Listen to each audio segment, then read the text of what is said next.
All right, it would not be an opening night if you didn't watch teams like UNC, Duke, etc., right? Well, I definitely had to watch the Duke Blue Devils, especially because first-year coach John Shire takes over the helm after Mike Krzyzewski.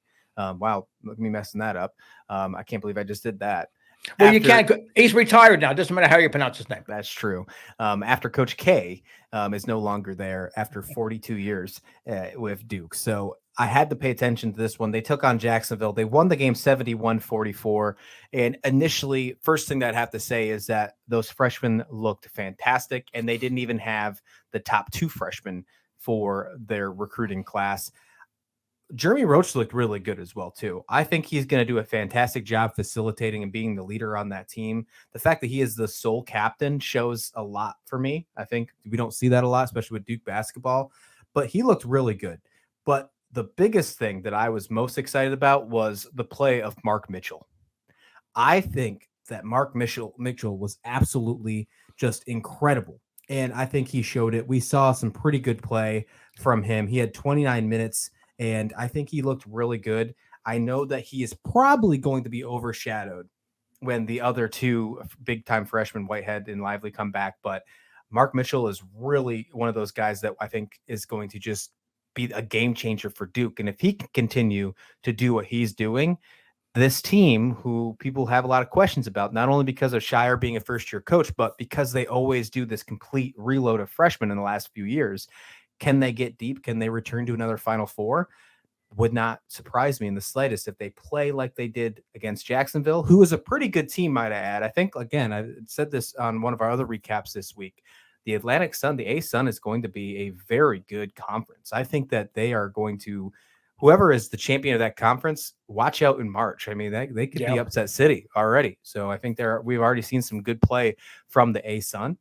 But really liked what Mark Mitchell did. Really liked what Jeremy Roach did as well. Mark Mitchell, 18 points. Jeremy Roach was 16 points. And then you had the guy from Northwestern come over, Ryan Young, who also looked good. This team has a nice balance, I think. I think we've seen some good diversity. It's not just the freshmen who are going to contribute in this one, but obviously it's going to be a big deal of it, Steve. I'm trying not to get into Duke mode this early. It's not, again, I love to watch Duke basketball. And you got to get there by the 15th because they play Kansas. So I get it. True. But again, you have those big games early. I don't want to get, it's like going to your favorite restaurant and filling up on bread and dinner rolls before your steak comes. Yeah. Don't fill up on bread. Okay. So you're just automatically drawn. It's like the sirens, drawing in the sailors into their doom, into the rocks early. I'm trying to have like noise canceling headphones, not hear the call of Duke yet, and try to focus on some other team, because I know, by Christmas I'm going to be hoping for a Duke t-shirt or sweatshirt or cap, from Santa, and I'm going to be end up. Well, I want to watch this game. Oh, man, but Duke's playing, like you said, Duke's playing Virginia or Duke's playing North Carolina, and NC State could be interesting. And then you end up like watching every Duke game. So I'm trying to just ease my way in to Duke basketball. So I have not watched the game yet. You were texting and talking off camera about how impressed you were with how Duke looked. And that's a good thing. I mean, God forbid they would have lost, a game at the buzzer, or even won a game at the buzzer. Oh my God, the sky's falling. Coach K's not here anymore. See what's going to happen. Doesn't matter how much talent. You have 8,000 excuses from all the Duke haters out there that still haven't gotten over the Christian Laettner shot. How many 30 years ago? Okay. This is 2022, 2023, folks. No more Duke hating for what happened decades ago, but it doesn't surprise me. Duke had a solid win. Great to hear that the freshmen have stepped in and seem to be ready to take on big roles. That game against Kansas is gonna be fun. We've heard in press conferences, like, will Lively be ready? Will Whitehead be ready? And I don't think he's going to rush them.